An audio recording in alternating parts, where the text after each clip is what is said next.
Agradecemos al Padre por esta nueva oportunidad de comunicarnos a través de esta herramienta. Sean todos bienvenidos. Así que el Señor nos habla a través de su Espíritu Santo cuando vamos a su revelación.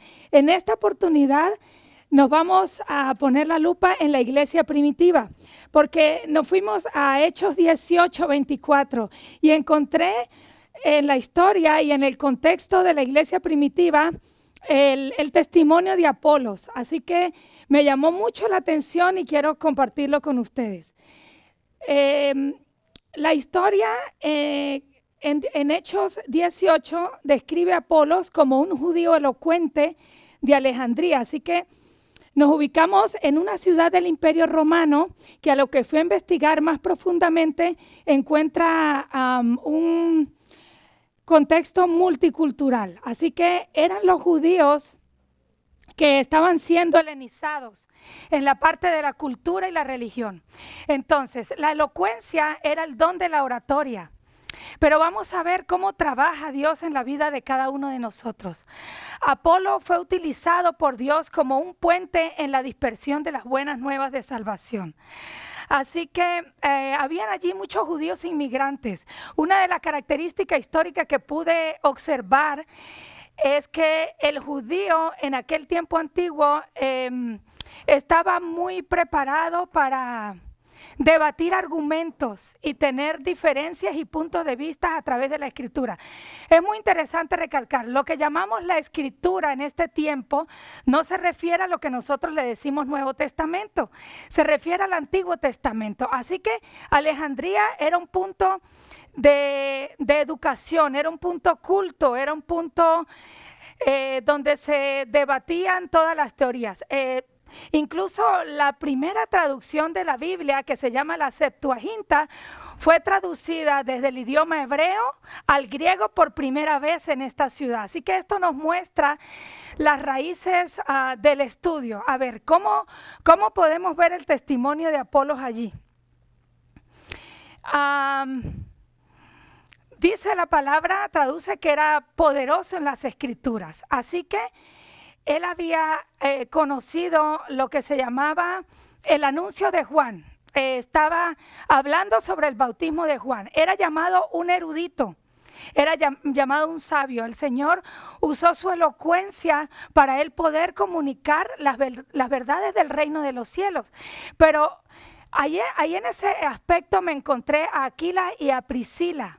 Cuando él estaba hablando en la sinagoga, lo cual también era un punto muy permitido, porque no cualquiera tenía permiso de predicar en la sinagoga. Así que cuando él estaba hablando de lo que Juan estaba anunciando, cuál era el Mesías, el enviado, el ungido que había de venir en el tiempo futuro y del que se hablaba en el contexto social de la época. Entonces, cuando él termina su discurso, su ponencia sobre el estudio escudriñado de la Escritura, a Priscila y Aquila, quienes eran unos judíos humildes y servidores del Señor en este momento, lo llamaron aparte, dice la historia en Hechos 18, lo llamaron aparte y quisieron completar con él el propósito que Dios traía para su vida. Le dejaron saber que ese Mesías del que estaba hablando Juan y decía que ha de venir después de mí, decía Juan, se refería a Jesucristo o al Cristo. Así que él profundizó un poco mejor y siendo llamado erudito, pudo escudriñar mejor la revelación que el Señor trae de nosotros desde los antiguos profetas, desde los profetas menores y mayores para el que iba a ser anunciado.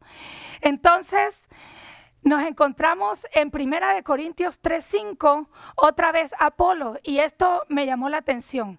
¿Qué dice el apóstol Pablo con respecto a la dispersión de los seguidores del Cristo para este tiempo?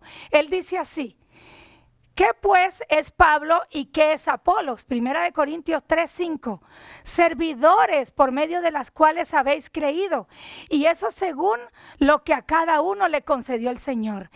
Qué privilegio a cada uno de nosotros el Señor nos ha dado dones y talentos. Es tu proceso y el mío ir en pos de Él para descubrirlo.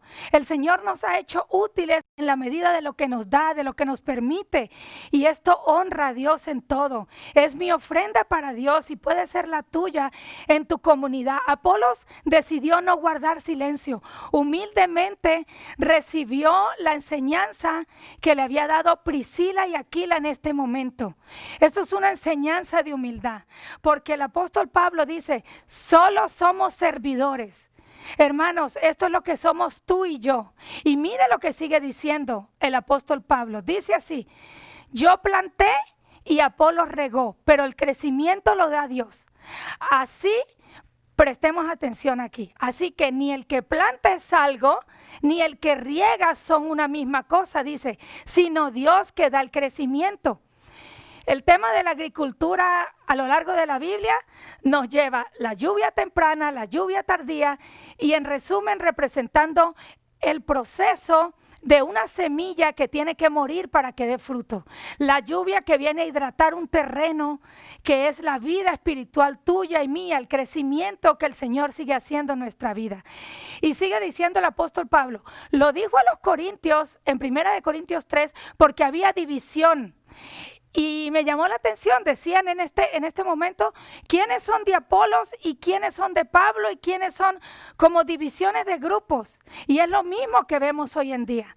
Pero miren lo tan impactante lo que el apóstol Pablo le dice al pueblo en general. Ni el que planta es algo, ni el que riega, sino Dios que da el crecimiento. Y sigue diciendo, nosotros somos colaboradores conforme a la gracia que nos fue dada. Nadie puede poner otro fundamento que el que está puesto, quien es la persona de Jesucristo. Así que nosotros, el Señor nos usa como instrumento, independientemente de las dificultades que estemos pasando. El Señor nos puede usar, inclusive en cosas pequeñas, porque a veces parece que nosotros quisiéramos ver cambios grandes y no vemos cómo el Padre trabaja en los detalles y en las cosas pequeñas. ¿Sabía Apolo, me pregunto yo, que desde niño el Señor lo iba a usar la elocuencia para entrar en el campo del reino del Mesías y sobre todo en la sabiduría que brota de vida eterna para cada uno de nosotros? Que el Señor nos bendiga y que nos ayude, al igual que Apolos, ser sembradores del reino de los cielos en todas las áreas en que nosotros nos relacionemos. Feliz día.